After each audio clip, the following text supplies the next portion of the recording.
तो स्वागत है आप सब लोगों का हमारे इस यूट्यूब चैनल में। मेरा नाम है रोहित लगस और आज इस वीडियो में हम लोग बात करने वाले हैं वोडाफोन आइडिया लिमिटेड के बारे में।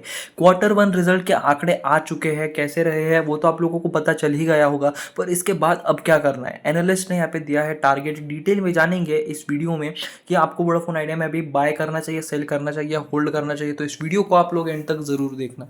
मैं आप सभी के लिए लेकर आया हूँ एक व्हाट्सएप कम्युनिटी और टेलीग्राम ग्रुप। क्या होता है, एक दिन में काफ़ी सारी न्यूज़ेस आती है और सबके वीडियोस बनाना पॉसिबल नहीं हो पाता है, तो जो न्यूज़ेस बच जाती है वो हम हमारे टेलीग्राम ग्रुप और व्हाट्सएप कम्युनिटी पे शेयर करते हैं। और भी कई तरह के न्यूज़ेस लाइक डिविडेंड स्टॉक स्प्लिट्स की कोई न्यूज़, बोनस की कोई न्यूज़, और जो बीएससी पे ऑफिशियल पीडीएफ जो अपलोड होती है क्वार्टर रिजल्ट्स की, वो भी हम यहाँ पे अपलोड करते हैं। तो अगर आपको हमारे इस ग्रुप को ज्वाइन करना है तो इसकी जो लिंक है वो आपको कमेंट सेक्शन में मिल जाएगी। आज हमें इस शेयर में जो है काफ़ी तेज़ी दिखाई दे रही है, 2.13% अप है। वैसे एक टाइम पे तो 16 का भी जो मार्क है वो इसने टच किया था। 16 को टच कर रही है, बाद थोड़ा करेक्शन हुआ, फिर थोड़ा नीचे गया, पर अभी 1580 के आसपास ये शेयर जो है वो दिखाई दे रहा है। कैसे रहे आंकड़े, पहले एक ओवरव्यू देख लेते हैं, उसके बाद डिटेल में बात करेंगे। अगर नहीं पता है तो बेसिकली कंपेयर कर सकते हैं आप सितंबर 2023, दिसंबर 2023, मार्च 2024 और जून 2024। ये quarter two, quarter three, quarter four, और ये जो है ये क्वार्टर वन के रिजल्ट है जून 2024 के।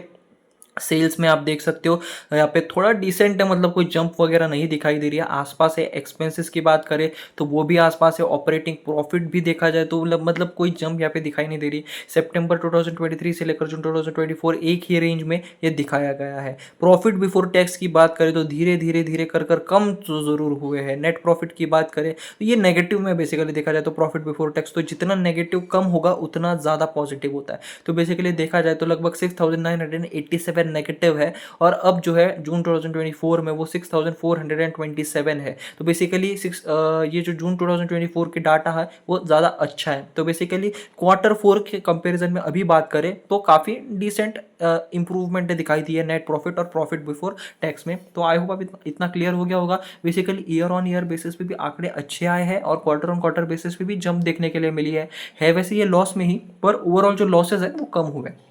तो इसके बाद वोडाफोन आइडिया के शेयर में आपको क्या करना चाहिए, बाय करना चाहिए, होल्ड करना चाहिए, सेल करना चाहिए, क्या करना चाहिए इस शेयर में, उसी के बारे में बात करेंगे। एनालिस्ट की क्या राय है जानेंगे। तो वोडाफोन आइडिया लिमिटेड जो है आज definitely in a better position than it was 6 month ago. 6 महीने से पहले, अगर 6 मंथ पहले के कंपेरिजन में अभी कंपेयर करें तो वोडाफोन आइडिया जो है काफ़ी बेटर पोजीशन में है, trading a clear path to survival which was completely missing before Nuvama institutional equities. यानी पहले जो सर्वाइवल का 0% चांसेस थे, अब वहाँ से जो बढ़कर अब ऐसा लग रहा है कि ये कंपनी सर्वाइव कर जाएगी। तो देखते हैं और क्या कहा एनालिस्ट ने, क्या टारगेट्स दिए। तो इस वीडियो को आप लोग एंड तक जरूर देखना। क्या आप लोगों को एक ऐसे ग्रुप की तलाश है जो स्टॉक मार्केट रिलेटेड हो, जहां आप लोग भी डिस्कस कर पाओ, अपने क्वेश्चंस को पूछ पाओ, दूसरे स्टॉक मार्केट एंथुसियास्ट से बात कर पाओ? क्या अगर आप लोगों को ऐसे ही ग्रुप की तलाश है तो मैं आप सभी के लिए लेकर आया हूँ एक ऐसा ही ग्रुप जहां आप लोग आपस में बात कर सको, जहां एक डिस्कशन हो, जहां आप लोग एक दूसरे से सलाह ले पाओ। मतलब एक ऐसा ग्रुप जहां सिर्फ और सिर्फ स्टॉक मार्केट की ही बातें हो। आप इसे अपनी स्टॉक मार्केट फैमिली भी कह सकते हो। और अगर आप सभी लोगों को हमारे फैमिली का पार्ट बनना है तो आपको एक छोटी सी नॉमिनल फीस देनी होगी। इसे बहुत ज़्यादा लिमिटेड लोगों के लिए लाना चाहते हैं। सिर्फ और सिर्फ इस ग्रुप में 100 लोग होंगे, जहां एक अच्छा इन्वायरमेंट होगा और आप जैसे ही जेन्युइन लोग होंगे। और इस ग्रुप को ज्वाइन करने की फीस है सिर्फ 100 रुपये। सिर्फ 100 रुपये में मैं आप लोगों को एक ऐसा ग्रुप, एक ऐसी कम्युनिटी दूंगा जहां आप लोग आपके स्टॉक मार्केट फ्रेंड्स के साथ डिस्कशन कर पाओ। तो यहाँ पे सिर्फ 100 स्लॉट्स होंगे, सिर्फ 100 लोगों को ही यहाँ पे जगह मिलेगी, और आपको 100 रुपीज़ पे करके यहाँ पे एंट्री मिलेगी। और इसकी जो यूपीआई आईडी है आप यहाँ पे देख सकते हो, रोहित लगत 0610 जो आपको डिस्क्रिप्शन बॉक्स में भी मिल जाएगी। ये आपको पे करना है, और पे के साथ आपको एक नोट का ऑप्शन भी दिखेगा जहाँ पे आपको आपका नाम और आपका फ़ोन नंबर यहाँ पे सेंड करना है, जिससे मैं आप लोगों को ग्रुप में ऐड कर पाऊँ।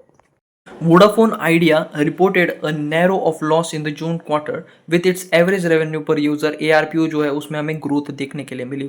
इंपॉर्टेंट वो है एवरेज रेवेन्यू पर यूज़र, यानी आप हर एक यूज़र से कितना पैसा कमाते हो उसका एक एवरेज यहाँ पे निकाला गया है, और उसमें हमें काफ़ी अच्छी जंप देखने के लिए मिली है, led by the shift to 4G। तो बेसिकली 4G की वजह से जो है ट्रैफिक हाइक्स भी अच्छे हुए, हायर डाटा मोनेटाइजेशन हुआ है, and an increase in minimum recharge vouchers. तो बेसिकली पहले जो है रिचार्ज सस्ते हुआ करते थे, अब जो है जियो जियो और एयरटेल के बाद वोडाफोन आइडिया ने भी अपने जो चार्जेस है वो थोड़े इंक्रीज कर दिए हैं और वो भी ARPU को बढ़ाने में एक अच्छा खासा परसेंटेज रोल निभाता है। वाइल रेवेन्यू जो है गिरे है मार्जिनली, सब्सक्राइबर चर्न जो है ऊपर की तरफ ही रहा in the June quarter, following which a couple of brokerages retained their neutral और hold rating on the stock. तो बेसिकली काफ़ी सारे ब्रोकरेजेस ने जो है इस शेयर के ऊपर न्यूट्रल से लेकर होल्ड तक की रेटिंग दी है और इन्होंने सजेस्ट किया है कि ये जो शेयर है वो 15 से लेकर 16.5 रुपीज़ के रेंज तक यहाँ पे ये ट्रेड कर सकते हैं आने वाले कुछ दिनों तक के लिए। शॉर्ट टर्म टारगेट दिया है बेसिकली 16.50 का और वोडाफोन आइडिया जो है अभी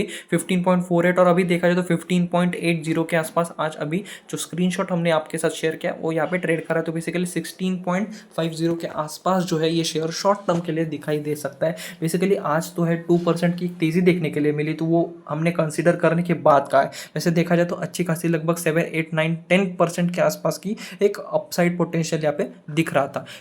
नोमुरा की बात करें, नोमुरा इंडिया ने सजेस्ट किया कि ये जो शेयर पे हम न्यूट्रल रखते हैं, यानी ना बाय की सलाह दी है ना सेल की, न्यूट्रल है basically. Rating on the Vodafone idea limited stock with target price of 15। तो इन्होंने जो है नोमुरा ने है 15 रुपीज़ का टारगेट दिया है। जो अभी जो शेयर है वो 15.80 के आसपास दिखाई दे रहा है और नोमुरा ने थोड़ा नेगेटिव टारगेट दिया है। It said the outlook for VI remain constructive due to likely improvement in operating metrics underpinned by its ongoing network investment and 5G roll out. तो बेसिकली देख रहे तो उन्होंने 5G रोल आउट्स के बारे में बात की है और अभी जो 4G का जो पूरा नेटवर्क इन्वेस्टमेंट चल रहा है उसके बारे में भी बात की है। और जो तीनों प्राइवेट प्लेयर्स जो है aligned on the need for further significant ARPU repair. तो बेसिकली ARPU को भी यहाँ पे अच्छा खासा सस्टेन करने की कोशिश की जा रही है।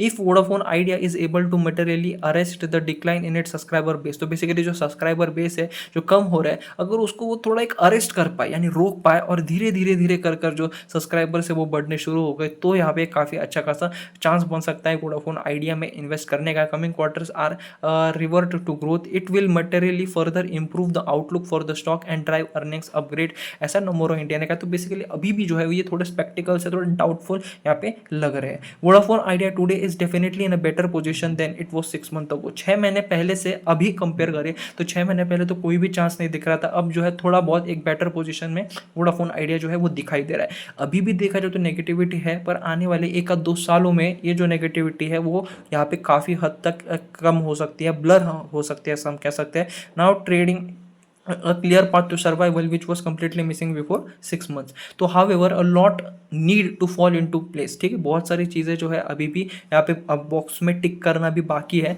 for it became an investable ideas for us। अगर बात करें we would keenly watching out for key events space for देखिए तो बहुत सारे जो की इवेंट्स है वो होने हैं वोडाफोन आइडिया में, like pace of subscriber loss, कितनी तेज़ी से सब्सक्राइबर लॉस कम हो रहे हैं, बेसिकली सब्सक्राइबर जो है वो लूज हो रहे हैं, कितनी तेज़ी से मतलब वो कम हो रहे हैं, ट्रैफिक हाइक्स पे क्या इम्पैक्ट पड़ रहा है, कैपेक्स ये वेलोसिटी जो है वो क्या यहाँ पे करने वाली है, developments of AGR spectrum dues maintenance hold, उन्होंने कहा कि आपको शेयर के ऊपर होल्ड की यहाँ पे सलाह दी है। गवर्नमेंट भी काफ़ी हद तक जो है स्पेक्ट्रम ड्यूज जो है वो माफ भी करते आ रहा है वोडाफोन आइडिया का, तो ये भी एक अच्छी बात है। Limited network investment had showed the customer experience resulting in subscriber churn, said MOFSL which believe an improvement in network investment में टेक 2 to 3 years। तो बेसिकली जो नेटवर्क में इंप्रूवमेंट है बेसिकली इस बिजनेस में इसको प्रॉफिटेबल होने में, ठीक से सब कुछ होने में और 2 से 3 साल जो है वो लग सकते हैं। इसी बीच इनके जो Q1 के जो रिजल्ट है उसमें एक और न्यूज़ हमें देखने के लिए मिली कि ये 50,000 से लेकर लगभग 55,000 तक का जो है यहाँ पे फंड रेजिंग एक्सपेक्ट कर रहे हैं आने वाले 2 से 3 सालों के अंदर अंदर, क्योंकि इन्हें अपने 4G कवरेज को एक्सपांड करना है और 5G को लॉन्च करना है। कैपेसिटी एक्सपांशन देखने के लिए मिलेगा जो काफ़ी ज़्यादा सिग्निफिकेंट इंपॉर्टेंस यहाँ पे रखता है। बट इसके भी बात करें तो अभी 2 लाख करोड़ का जो डेट है वो है, एनुअल इंस्टॉलमेंट जो फी देखा जाए पूरा सब तो 43,000 करोड़ का है फ्रॉम फाइनेंशियल ईयर 26 ऑनवर्ड्स। देखा जाए तो रास्ता बहुत ज़्यादा मुश्किल है अभी वोडाफोन आइडिया के लिए। हम ये नहीं कह सकते कि ये मतलब सर्वाइव ही कर जाएगा। बेसिकली जहाँ 6 मंथ पहले कुछ भी चांसेस नहीं दिख रहे थे, अब थोड़े थोड़े चांसेस यहाँ पे बन रहे हैं। तो रिस्क है तो इश्क है सेक्टर के, अगर बात करें तो रिस्क है तो इसके टाइप के जो इन्वेस्टर्स है वो इसमें रिस्क ले सकते हैं। बेसिकली आपको इस शेयर में ऐसा पैसा लगाना पड़ेगा जो आपको 2-3-4 सालों तक ज़रूरत नहीं है उसकी। अगर वो पैसे आप मतलब लगा के भूल जाने वाले जो पैसे होते हैं ना, वो अगर आप लगाते हो, रिस्क लेते हो, तो यहाँ पे कुछ हो सकता है, क्योंकि धीरे धीरे जो है कंडीशन इंप्रूव हो रही है। 6 महीने पहले जहाँ कुछ नहीं था, अब थोड़ा बहुत तो भी अपने अस्तित्व बनाया है, थोड़ा बहुत कम्पीट कर रहा है मार्केट में। तो बेसिकली देखते हैं अभी लॉन्ग टर्म के लिए। एनालिस्ट भी जो है उन्होंने कुछ खुलकर यहाँ पे कहा नहीं कि कुछ बाय रेटिंग वगैरह दी, इतना इतना टारगेट जाएगा, अभी भी काफ़ी डाउटफुल ही लग रहा है। पर बेसिकली जो पूरी चॉइस है वो आप पे है। अगर आप लोग काफ़ी टाइम से इस शेयर में इन्वेस्टेड हो, थोड़े बहुत प्रॉफिट में भी हो, तो बेसिकली आपको और होल्ड करना चाहिए। अगर आप लॉस में हो तो आप एक कुछ डिसीजन यहाँ पे ले सकते हो। बेसिकली देखा जाए तो अच्छा खासा डिसेंट मूव यहाँ पे दिखाया है शेयर ने। अगर आप बहुत ज़्यादा ही लॉस में हो, लगभग 18, मतलब ऐसा तो काफ़ी कम चांसेस है क्योंकि इतनी प्राइसेस बढ़ी नहीं है। पर अगर आप लोग थोड़े ज़्यादा लॉस में हो तो फिर आपको कुछ डिसीजन लेना पड़ेगा। पर अगर आप पहले से प्रॉफिट में हो इस शेयर में, आपने 6, 7, 8, 9, 10, 11 रुपये के आसपास खरीदा होगा, तो बेसिकली तब आप यहाँ पे होल्ड यहाँ पे कर सकते हो। अभी बाइंग की कंडीशन थोड़ा यहाँ पे मतलब कुछ फ्यूचर इतना ज़्यादा क्लियर नहीं है, रिस्क है, बहुत ज़्यादा रिस्क है इस शेयर में। तो वो आप लोग मद्देनज़र रखते हुए डिसीजन ले सकते हो। बेसिकली एनालिस्ट ने कुछ इतने अच्छे लुक्स नहीं दिए हैं, वो neutral, hold neutral, hold neutral के ऊपर नहीं बढ़े, बाय रेटिंग किसी ने भी नहीं दी है। तो आज के इस वीडियो में सिर्फ इतना ही था। आई होप आपको ये वीडियो पसंद आया होगा। Thanks for watching, please subscribe.